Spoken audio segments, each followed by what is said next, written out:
अस्सलाम वालेकुम दोस्तों, मैं हूं आपका मेजबान इब्रार भट्ट। आप हमारा यूट्यूब चैनल देख रहे हैं फैसल ऑटो मैकेनिक।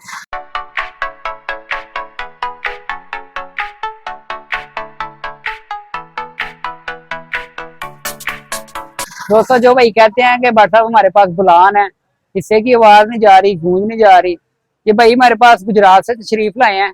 इनसे बात करते हैं, इनके हिस्से में भी गूंज है। इनको हम हिस्सा लगा के दे रहे हैं, चेक करें जरा, दिखाएं।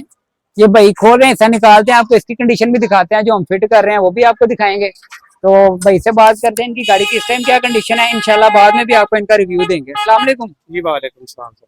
जी भाई जी, की हाल है? ठीक हो जी अल्लाह का शुक्र। भट्ट साहब आप सुनाए, आप ठीक है जी? अल्हम्दुलिल्लाह। नाम की ਤੁਹਾਡਾ ਭੈਣ? जी मैं नाम मेरा सैयद अली मकसूद गुजरात जमालपुर सैदा गाँव हमारा जी। ਜਮਾਲਪੁਰ ਸੈਦਾ ਗਾਉਂ ਤੇ ਉੱਥੋਂ ਤੁਸੀਂ ਆਏ ਹੋ ਸ਼ਾਹ ਜੀ ਗੱਡੀ ਲੈ ਕੇ, ਤੇ ਗੱਡੀ 'ਚ ਇਸ਼ੂ ਕੀ ਹੈਗਾ ਤੁਹਾਡੀ? मेरी गड्डी ਦੇ ਹਿੱਸੇ ਦੀ ਬਹੁਤ ਜ਼ਿਆਦਾ ਆਵਾਜ਼ ਹੈ ਜੀ, ਬਹੁਤ ਗੂੰਜ ਹੈ। इतनी गूंज है कि सवारी ਵਿੱਚ बैठी भी ਹੋਵੇ ਤਾਂ ਵੀ ਗੂੰਜ ਦੀ ਆਵਾਜ਼ ਨਹੀਂ ਜਾਂਦੀ ਗੂੰਜ ਦੀ ਤੇ ਆਵਾਜ਼। ਬੜੀ ਪ੍ਰੋਬਲਮ ਸੀ। ਗੱਡੀ ਮੈਂ ਬੜੀ ਅੱਛੇ ਤਰੀਕੇ ਨਾਲ ਰੱਖੀ ਹੈ ਪਰ ਆਵਾਜ਼ ਨੇ ਤੰਗ ਕਰ ਲਿਆ ਸੀ। ਟਿਕਟੋਕ ਤੇ ਤੁਹਾਡਾ ਮੈਂ ਚੈਨਲ ਵੇਖਿਆ ਜੀ, ਠੀਕ ਹੈ ਇਸ ਤੋਂ ਆਇਆ ਤੇ ਮਜ਼ਾ ਆ ਗਿਆ ਤੁਹਾਡੇ ਕੋਲ ਆਉਣ ਦਾ ਮੈਨੂੰ।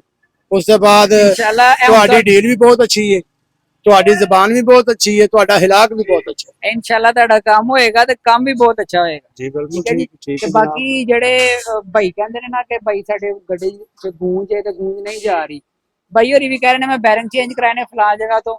ਪਿੰਡੀ ਦੀ ਬੈਰਿੰਗ ਚੇਂਜ ਕਰਾਇਆ ਨਹੀਂ। ਗੱਡੀ ਦੇ ਵਿੱਚ ਤੁਸੀਂ ਜਿੱਥਾ ਬੁਲਾਨ ਦਾ ਰਿਪੇਅਰਿੰਗ ਕਰਾ ਲਓ, ਗੂੰਜ ਨਹੀਂ ਜਾਏਗੀ। ਉਹਦਾ ਹੱਲ ਹੀ ਹੈ ਵੇ, ਜਦੋਂ ਤੁਹਾਡੀ ਗੱਡੀ ਦੀ ਆਵਾਜ਼ ਕਰੇ, ਕੜੇ ਕੁੜੇ ਵਾਲੇ ਪਾਸੇ ਕਿਸੇ ਸ਼ੈ ਪਾਸੇ ਨਹੀਂ ਜਾਣਾ। ਚੁੱਪ ਕਰਕੇ ਬਾਰ-ਬਾਰ ਥੋੜਾ ਖਰਚਾ ਕਰਨ ਨਾਲੋਂ ਇੱਕ ਵਾਰੀ ਖਰਚਾ ਕਰੋ, ਜਾਪਾਨੀ ਗੁੱਛਾ ਪਾਓ, स्मूथ गड्डी। सो यही अल्लाह दे हुक्म है। ठीक है। तो भाई और भी इंशाल्लाह फिट करने हैं, फिटिंग करके भी आपको दिखाते हैं। आपने वीडियो हमारी लास्ट तक देखनी।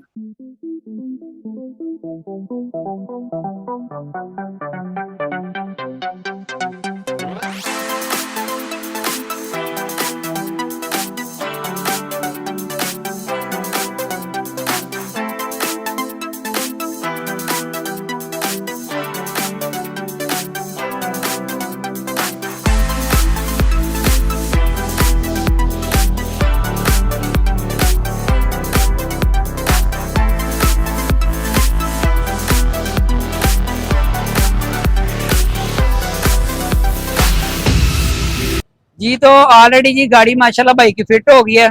पुराना हिस्सा इनका हमने निकाल लिया है, दूसरा फिट हो गया है।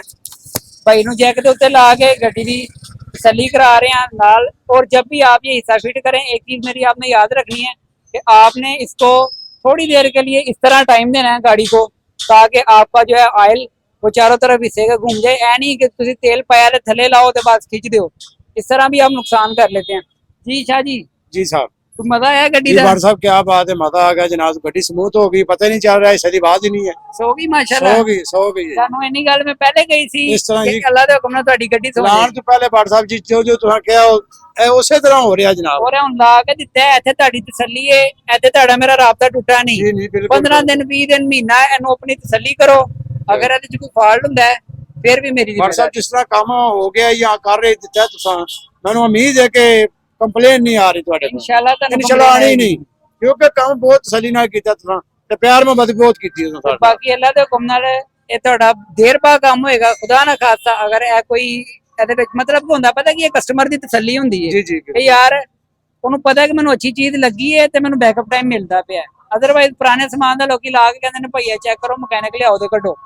ਠੀਕ ਹੈ, ਲੇਕਿਨ ਤੁਹਾਨੂੰ ਬੈਕਅਪ ਟਾਈਮ ਐਸੇ ਲਈ ਦੇ ਰਹੇ ਹਾਂ ਕਿ ਤੁਹਾਡਾ ਵੀ ਇਤਮਾਦ ਬਹਾਲ ਹੋਵੇ ਤੇ ਜਿਹੜੇ ਭਾਈ ਵੀਡੀਓ देख रहे हैं उन्हें पता होगा कि यार अगर ਅਸੀਂ ਇੱਥੇ ਜਾਣਾ ਸਾਨੂੰ गारंटी मिलनी है। ठीक है।